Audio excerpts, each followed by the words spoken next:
Почитувана госпоѓа Цвета Карајанчева, председател на Народното собрание, почитуван господин Андреј Ковачев и сите негови содружници, кои што се заложивте за мојата номинација на ова многу престижна награда.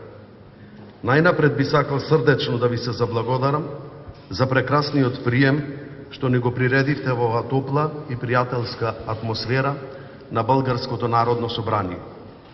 Говорејќи за високата награда Европски граждани, која во секој случај е над моите заложби и заслуги, би сакал да истакнам мојата голема радост и благодарност што укажаната чест доаѓа од највисокото законодавно тело на обединета Европа. Истата она, чии што идеолошки основи почиваат на христијанските ценности и принципи. Верувам дека идеалите на Европа во иднина целосно ќе бидат сообразени со оние на Христовото Евангелие, каде што всушност е присутен совршениот образец за едно идеално општество. Впрочем, христијанството е тоа што му дава целосна слобода, полнота, морален интегритет и еднаква важност не само на човечката личност, туку на народите ширум светот. Од тука за мене представува особена чест што јас сум првиот православен монах и свештеник кој се удостоил со ова почесна награда на Европскиот парламент. Љубовта и почитта што ни ја даривте нам како на монашко братство во Република Македонија ќе биде за нас дополнителен призив, но и должност да се трудиме уште повеќе во ширењето на европскиот дух и ценности, засновани на евангелските принципи еднаквост, рамноправност, мир и единство. Во тој правец неотстапно ќе се движат и нашите напори за уште поголема прекугранична и транснационална соработка на Балканот, но и за задлабочување на вековното братолюбие помеѓу братските народи на Македонија и Българија, имајќи го предвид и фактот дека нашите заеднички дејци дале огромен идеолошки придонес во она што денес го нарекуваме европска цивилизација.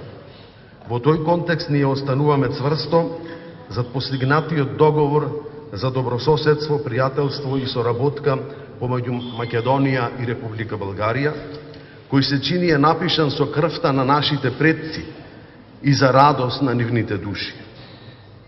Но за да би останало тоа така, неопходна е негова правилна имплементација во духот на широкоградоста, љубовта, почитувањето на меѓусебните особености, а не тој да стане причина за непотребни раздори, соблазни и заладување на односите. Бидејќи се што причинува отуѓување, негативен набој или омраза, тоа не е дело евангелско и следствено ќе го нема и благословот на боголюбивите ни предци.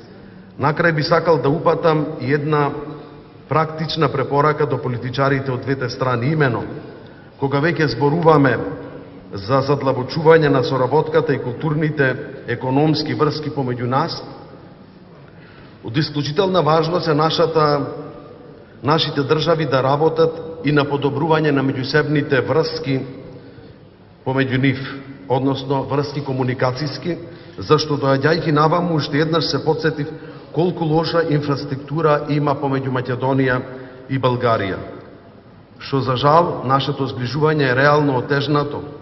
Срдечно ви благодарам уште еднаш на сите, простете за моето големо волнение, че сам тук и со сите вас.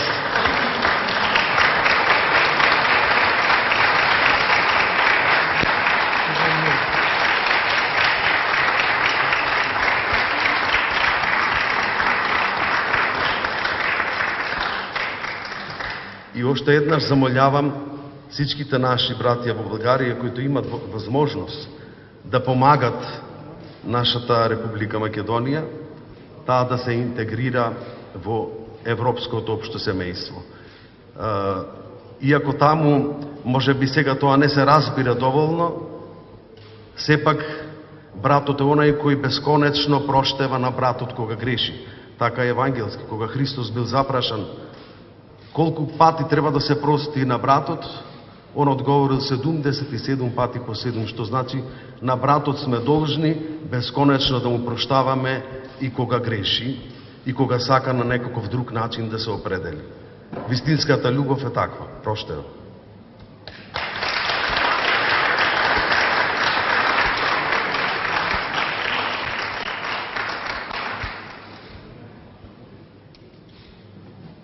Благодаря за вниманието и пожелавам приятен ден.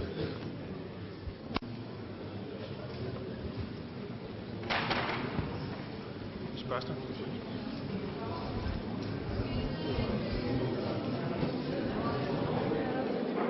Дека снимате